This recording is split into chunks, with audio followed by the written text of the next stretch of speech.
And as the train departs,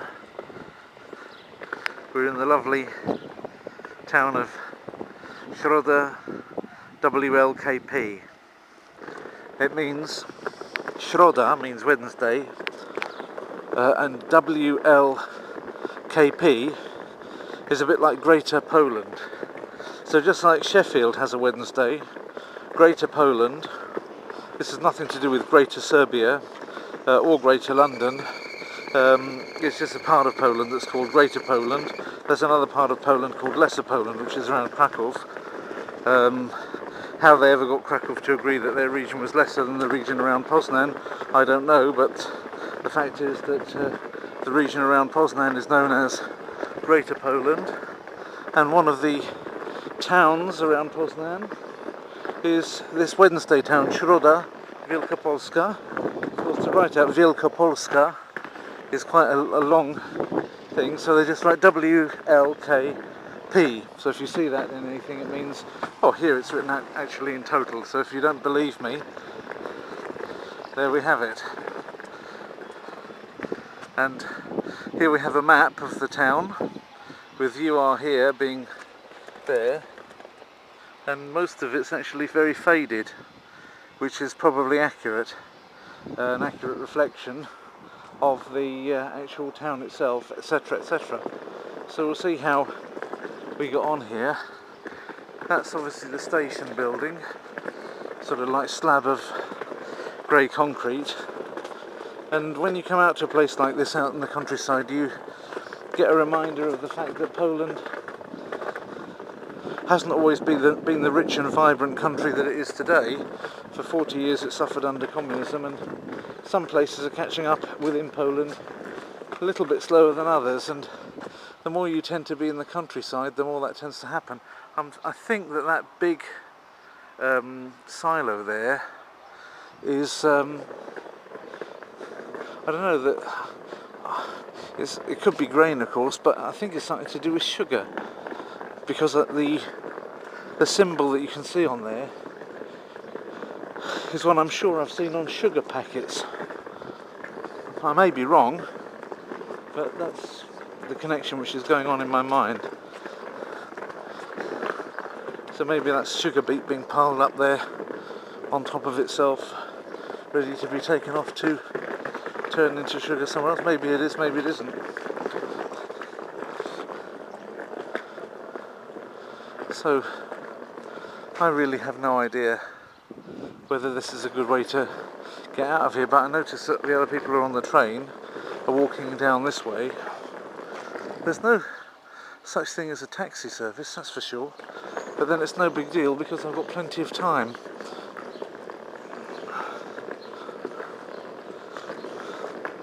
The trains to this place are only once every couple of hours, and I'm supposed to see somebody at 1 o'clock. It is now 11:45. The place is 2.5 kilometres away.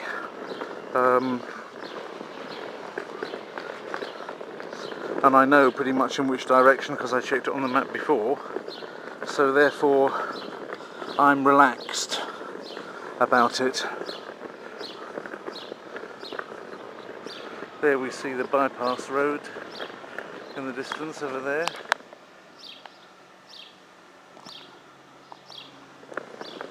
Not sure if that's route number 11 going down to Katowice very gradually.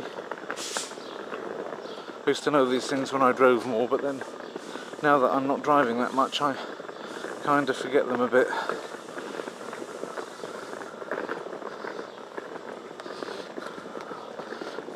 And as ever, we have the continual problem that wherever anybody puts up a fence, somebody else will draw pictures on it. Although, is it a problem? Is that particular concrete slab-based wall any the worse for having had somebody come and do a graffiti contest on it? Is that necessarily such a bad example of what can be done? Obviously it's not a finished job. I mean, there's still some places here where, should you wish to, you can So here we have a white supremacist piece of thing. I'm sure I've seen this before, but not quite sure what it's supposed to represent. What that's supposed to represent is anybody's guess, as indeed is most of what's going on this wall. I think they're the ramblings of deranged minds. I mean, what person has a tooth like that right in the middle of their skull going down like that? That's not, that's not the way our skulls are actually built. To have one tooth at the front, you have two halves, and they meet in the middle. That's why you don't have a single tooth in the middle, or anything like that. You have a breastplate, a breastbone in the middle, but you don't have a tooth in the middle. There are other things you have in the middle of your body as well, but they're not really bones. They may be sometimes called that way, but it's a different matter. And the backbone, of course, goes down the middle of the body, but not a tooth. Your two front teeth, the line between your two front teeth is supposed to be the line that divides the left hand and the right hand part of your body apart from each other. You can't have a tooth bang in the middle of your jaw like that. It's just not natural.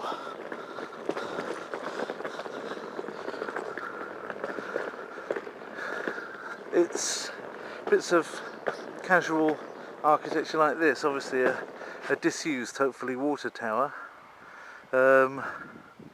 which give the game away of what some of the history of this is. That's distinctly Germanic in appearance.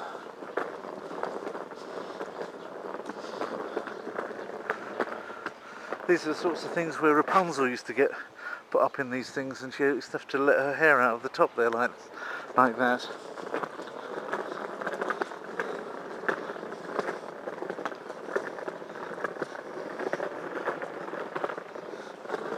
You can just imagine, the girl letting all her hair down out of the side there and somebody climbing up it.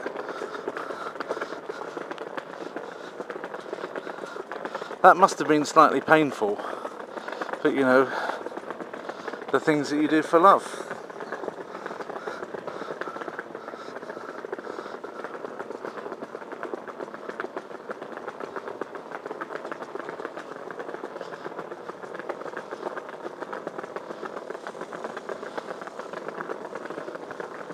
Now we're coming into the centre of this thriving metropolis.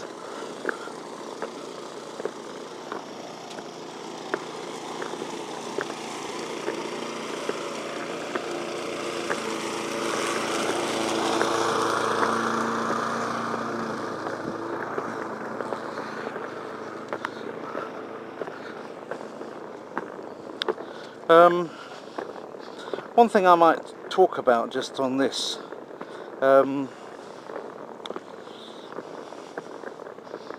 was just reading in the train my YouTube mail. I can't really watch YouTube off the telephone, but I can get the sort of notifications of comments or answers to comments I've made. They come through quite well, better than my normal mails, unfortunately. But I was just reading a response. Well, there's an argument going on that I poke my nose into between, various people on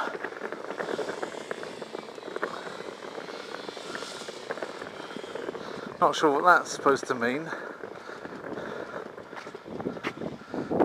Sroda Wielkopolska. That doesn't make an awful lot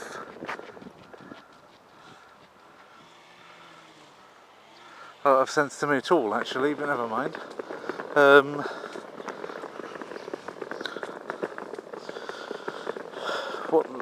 What happened was Laoshu, or Moses McCormack, has put up a video saying the languages that he would like to learn over, I think it's the next 10 years or something.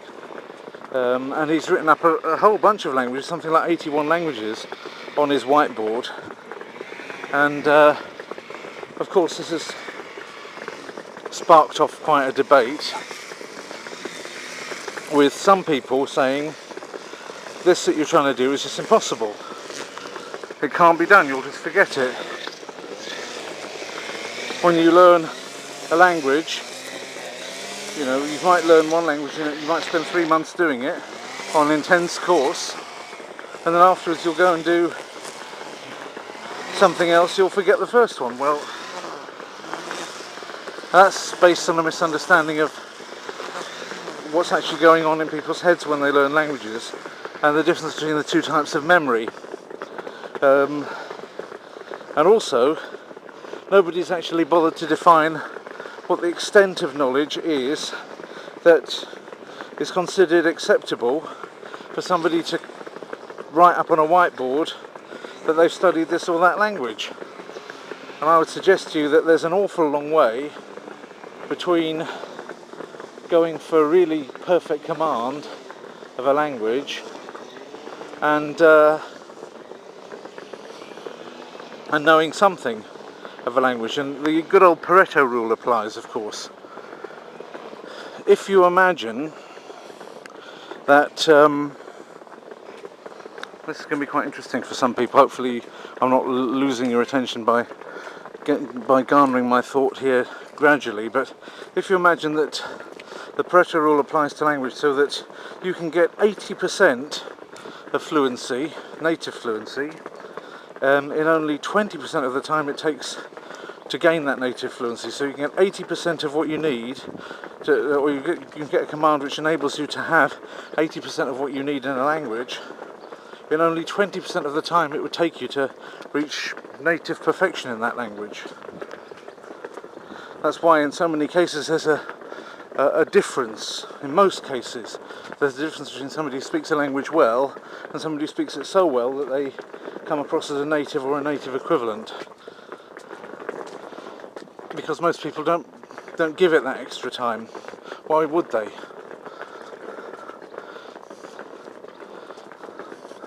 There are perfectionists around, and I say, you know, if that's what they want to be, fine, but they won't do so much. They won't do so much. Of course, if the bar was set so that Moses is supposed to sound like a native and function like a native in 81 languages, well, yes, of course he can't do that, yeah? You can't do that. But let's bring the Pareto rule in. And let's have it that you can get 80% of native fluency in only 20% of the time. That means that you could learn 5 languages to 80% fluency in the time it would take you to learn 1 to perfect native fluency. Which means that if you can imagine that most people would say getting up to native fluency, if you really are interested and you give it a lot of time, in 3, maybe 4 languages is good. Yeah, to get really to native fluency in 4 languages, that's a big achievement. Well, that means that to get to 80% of that native fluency using the same time would give you an 80% fluency in 20 languages, wouldn't it? This is just going by the Pareto rule, the 80-20 rule. Now let's take that another step further. Let's imagine that what you really want is the 80% of the 80%, which I think you'll agree is 64% of native fluency. So that's still a pretty good, that's like O-level standard knowledge of a language. More than it takes to get by as a tourist. It involves understanding of the phonology, of the grammatical structures.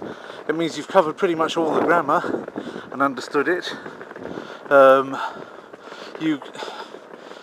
In languages where there are, you know, as with Chinese and Japanese, in fact that's the only really the one that I can think of, the Chinese and Japanese system, where you've got to learn a whole set of other characters. Well, I mean, Moses has already done that anyway, so that we're talking about something which has already happened in his case. He knows those characters. You know, he has at least 2,000, I believe, characters of Chinese and Japanese. So he can correct me if he sees as I'm saying something that's not the truth. But let's imagine that you were talking about all of these languages which we're talking about. Thinking he had things like Tlingit, which is an Alaskan language. He had Wolof, which is a West African language.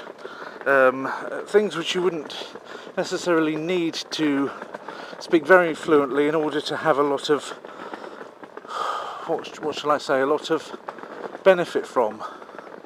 I mean,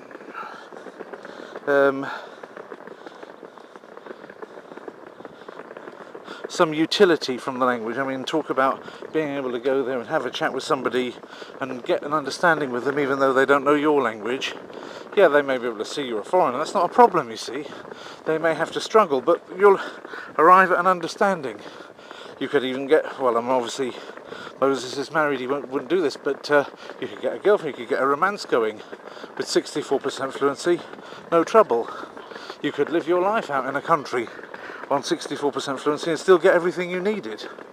So, you know, that is possible then if you apply the Pareto rule back to the fact that you've already got 20 languages at 80% fluency. If you do it properly, if you do it the right way, with a proper methodology, which involves thinking, planning, understanding what you're doing, understanding the way your brain works, and not just doing anything like random, then it is possible, ladies and gentlemen, to achieve the 64% fluency, the O-level standard, in about 100 languages. And all Laoshu suggested he would learn is 81. And people saying, oh, this is impossible, this is impossible. Lady called Panbora saying, correct me if I'm wrong, but this is impossible, the brain won't allow you to do it. Well, it will. It won't allow you to go dancing around fluently between one language and another. If that's what you mean, then you're right. Okay?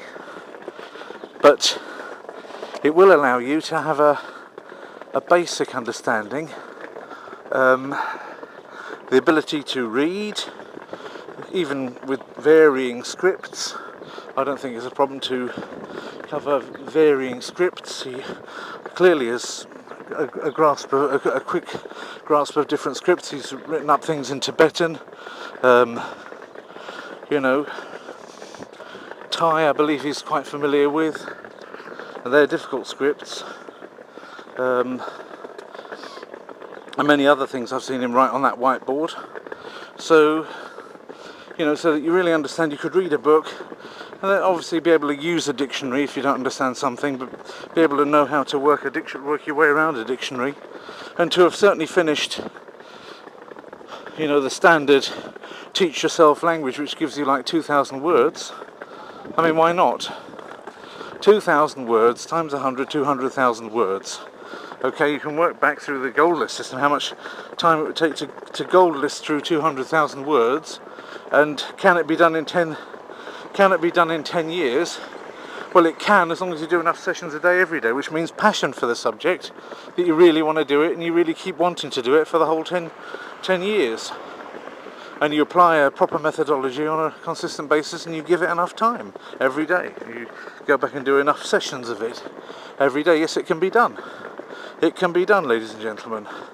If a person says that they can do this or they want to do this, that's not an unreasonable thing to want to do, as long as they're in a situation where they've got the time to do it.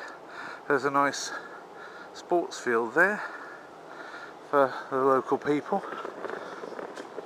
Doner kebab and pizza. This looks like one of Ian Dunross's coins. It's almost broken in the middle, not quite in the middle though.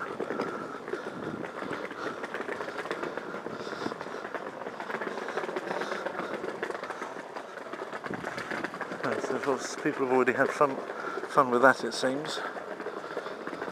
Right, small accounting office. It's amazing how accounting offices these days have shop fronts like shops.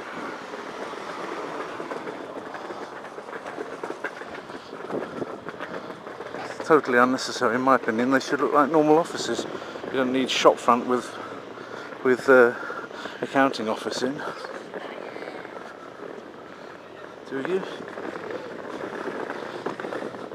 Maybe they're just doing the accounts of the local shopkeepers, possible, and therefore they can quickly run and give them their accounts every day.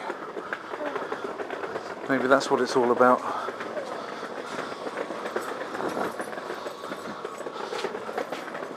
Polecamy tłuszcze. We recommend fats, they say. Well, that's not necessarily a great recommendation. I can tell you I've got quite a lot of it going on around my waist, so I can tell you it's not necessarily something that needs to be recommended that thoroughly.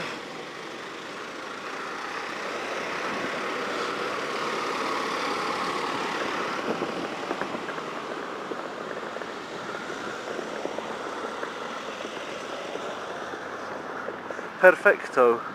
Centrum korepetycji, that's another thing. Zapomnij o problemach w nauce, that's another thing. The idea about zostań najlepszym uczniem. This sort of underlines the idea people have about education, yeah? The Polish word co-repetition and also perfecto, perfection. If you go for repetition until something's perfect, well, that may be a way to learn martial arts. But it's also a very good way of cramming things into the short-term memory, and it's a very good way of not learning languages properly and having a problem whereby you can't. That person, by the way, wasn't honking me, they just recognised somebody and waved to them. They just... oh, there's a lost dog. If you find the dog, please let me know in the comments section, and I'll pass it on. Oh look, this is good, isn't it? We're joined by passion, the third league, Polonia, Sroda Wielkopolska and WA Świecie, 23rd of May in this town, Sroda, at 1700 hours. So there you go.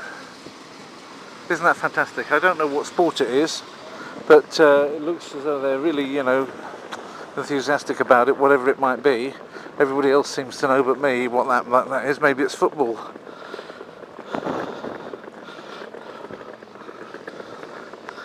You know, people used to say, there's a Russian saying actually, and the Poles also have it, that if you don't understand what something's on about, it's on about money. Whereas I've always found that if you don't understand what people are talking about, they're probably talking about sport. Money matters I've usually understood fairly well. In fact, the only way I can understand sport is by thinking of it in terms of what money it generates and how it gets spent. I don't understand, you know, I don't watch football much, and I don't understand football much, but I certainly managed to do a good business plan once, which was used to privatise a fairly famous football team. I won't say which one. And that was actually a very good business plan, but it was just thinking about the sport or the club as it would be any other business. So you say, oh, you bean counters, you ruin everything, but as a matter of fact, you know, what I discovered is that it is just a business like anything else, and I didn't make it that way. Sorry, it's not me trying to take the fun out of your passion and what have you, but it is just a business like anything else. Certainly it is at first degree, you know, first league level. Anyhow, I was talking about Moses McCormack, and I was talking about the detractors. I won't say detractors, but people who basically thought that Moses had a screw loose. I mean, Panbora was much more polite about it than some of the other ones. She's just sceptical. Others were rather less pleasant, maybe, about what they considered to be the chances of Moses to learn 81 languages. I mean, the fact is that a lot of those languages he already knows quite a lot of, so it's less of a big challenge than you might think when you just see 81 languages placed up on a whiteboard. As long as the target is realistic and you don't get bogged down expecting levels of fluency and active fluency. I mean, as long as he's happy to put up a reading from a text and analyse it and read it out loud and with understanding, and have a reasonable accent or a reasonable prosody, if you like, in reading the language, and an understanding of looking at texts which are unseen in a language, then why not? 81 is realistic. I think that's realistic. I mean, I have that level in over 20 languages, and or better in some. I don't expect to get to the level at which I speak some languages in all my languages. That's a pipe dream. But I can read unseen text and understand most of them, most of what's going on, in, you know, the sorts of things that would appear in an encyclopedia or a newspaper, that kind of level.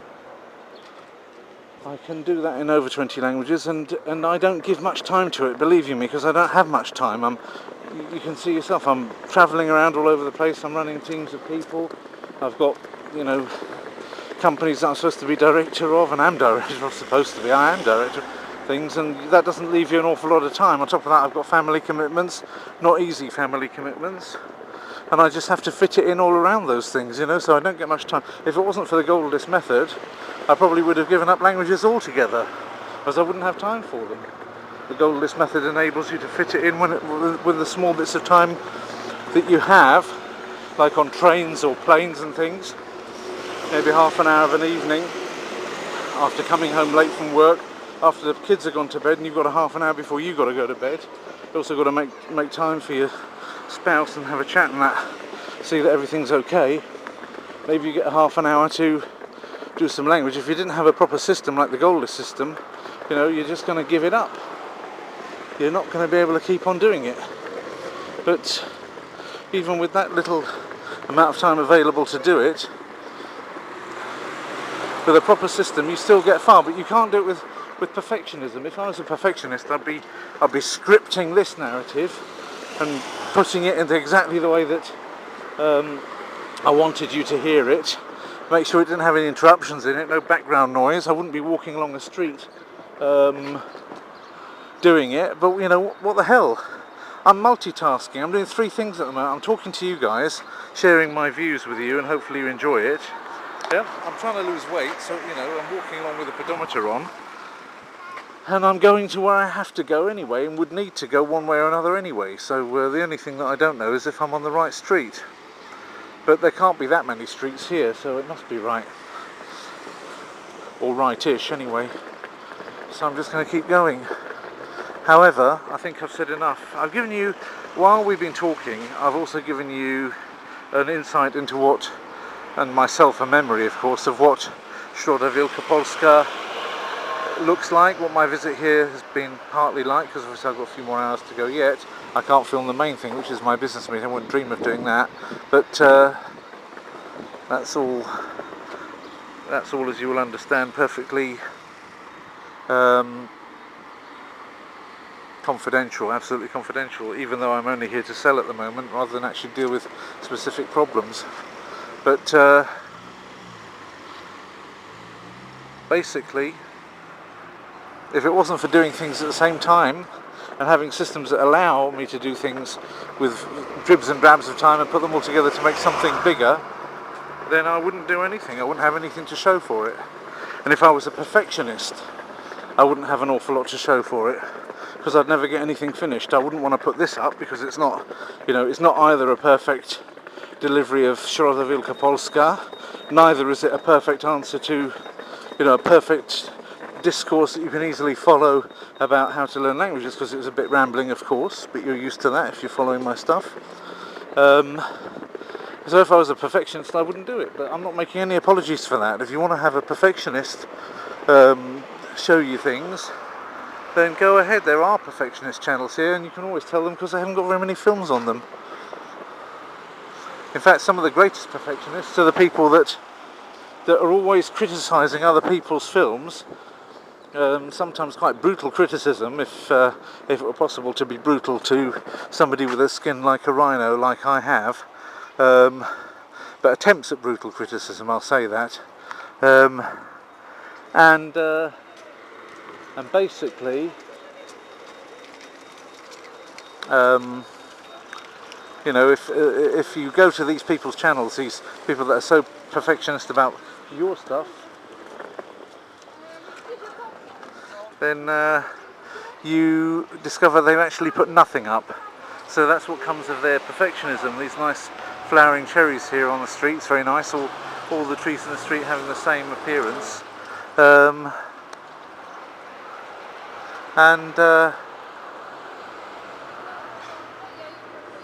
Unfortunately, the whole time, this whole street, all the streets off it have got names, but this street never has a name. Nobody seems to want to tell me this street's name. But I've got a GPS, so in a minute when I turn this off, I'll find out this street's name by just putting my GPS on the telephone, and then I'll know exactly where I am, because I don't want to go too far off the way. I must be near it, because I remembered, you know, in terms of north, south, east, west, what direction to go in, and I've gone that way, and how much I've gone that way is, well, it's supposed to be 2.5 kilometres. I had, well, that's 2.2 kilometres minus the 0.6 I had at the beginning, because that's what I did before I got on the train and in Poznan going from train to train. So 2/3 of the way there I must be. So there we are. That's where I am. That's what I think of perfectionism. Perfectionism doesn't go very well with language learning, that's for sure. Perfectionism is a good reason why people give up languages, because they say, oh, I can't say it properly, people are laughing at me, I don't feel good about that, so there you go. So the actual final thing that I want to leave you with is this words of wisdom from the other side of the road there. Somebody's written them on a wall. Masz swoje życie, to się nim interesuj, nie łap za słuchawkę, bo przed klatka widziałeś 3 dresów, ludzie marginesu. Czy ktoś to rozumie, że właśnie taki chłopak lepiej zachować się umie? Owszem, jest bandytą, ale serce ma i honor, i takimi właśnie. Oh, I can't get to the end of the sentence. It's a very, very long sentence, planned out very, very exactly to cover the whole wall. And it's obviously a message. It's a message to the world. You have your life. Masz swoje życie. You have your life. To się nim interesuj. So therefore take an interest in it. Nie łap za słuchawkę. You should have a little thing underneath the E, but never mind, they don't know Polish all that well, these Poles. Nie łap za słuchawkę. Don't grab the telephone receiver, the sort of thing that you speak into the phone with. Nie łap za słuchawkę, bo przed klatką widziałeś, bo przed klatką, again it should be on, bo przed, an A with a line under it, but obviously people in Sroda don't know Polish all that well, so I have to correct them. Bo przed klatką widziałeś 3 dresów, yeah? Because before don't immediately grab the phone just because you saw in front of your staircase three tracksuits. Presumably they're meaning 3 people in tracksuits. Ludzie marginesu, yes. People from the margines, from socially marginalised people. Yeah. Czy ktoś to zrozumie? Will anybody understand? This is an appeal to the public to understand their plight, of course. Will anybody understand? Że właśnie taki chłopak, that indeed such a boy, tak? Lepiej zachować się umie, knows how to behave better. Owszem, jest bandytą. Yes, indeed, he is a gangster. Ale serce ma i honor, but he has a heart and he has honor. Przed takimi właśnie frajerzy się bronią chamy.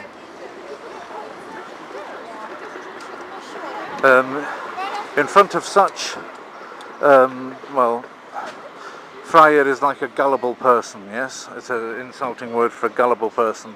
So, się bronią chamy. So it is only rude persons who try to defend themselves against such gullible people. I'm not sure that the sense was, all that cogent in that message, but it was a cry from the heart. And with that cry from the heart, I'd like to leave you, ladies and gentlemen. I need to get on with my day. It's been a pleasure. Thank you. So here we are, still in Sroda, and on the other side there I've got an interesting sign here. Success is a do-it-yourself. It's Centrum Szkolenia Języka Angielskiego Grzegorz Dunkiewicz. Tradycji uznawania od 1989 roku, with a Union flag on it. Success is a do-it-yourself. So he's got an English teaching school, a language teaching school. He's telling people that success is a do-it-yourself. Now,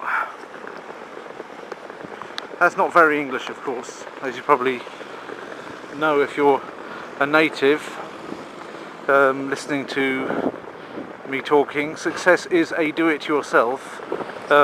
Seems to lack, I mean, if you're going to say success is a do-it-yourself, it makes do-it-yourself turn into an adjective and it's missing a noun at the end, like. So success is a do-it-yourself, is a case of doing it yourself, or success is a do-it-yourself scenario, or something would sound perhaps a little bit more English. You've got a kind of missing noun at the end there.